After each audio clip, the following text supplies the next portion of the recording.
तुमच्याकडून भेटीसाठी निमंत्रण आलं आहे का किंवा निरोप आलाय का? तुम्हाला मी सांगू का, सगळ्याच गोष्टी या पुन्हा पुन्हा सांगायच्या नसतात. माननीय उद्धव साहेबांना भेटण्याकरता मला कधीही अपॉइंटमेंट घ्यावी लागत नाही. कधीही मला गेटवर एक सेकंद सुद्धा थांबवलं जात नाही. माझी गाडी बघितल्यानंतर सिक्युरिटीचे सगळे ऑफिसर, सगळे गार्ड मला पूर्णपणे ओळखतात आणि एक सेकंद सुद्धा माझी गाडी तिथं न थांबता माझी डायरेक्ट गाडी आतमध्ये पाठवली जाते. पण मी माझी शिस्त सोडत नाही. मी गेटवर उभा राहतो, मला चेक करा म्हणून सांगतो. का तर माझ्या नेत्याची सुरक्षा मलाच महत्वाची आहे आणि मी ती बाळगली पाहिजे, मी राखली पाहिजे.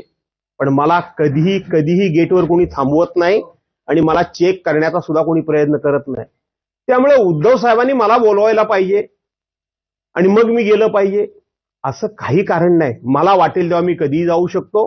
त्यांना वाटेल तेव्हा ते मला कधीही बोलवू शकतात. त्यामुळे त्यांनी मला बोलवण्याची मी वाट बघावी किंवा ते मला बोलवतायत नंतर मी भेटेन, हे अंतर शिल्लक राहिलेलं नाही.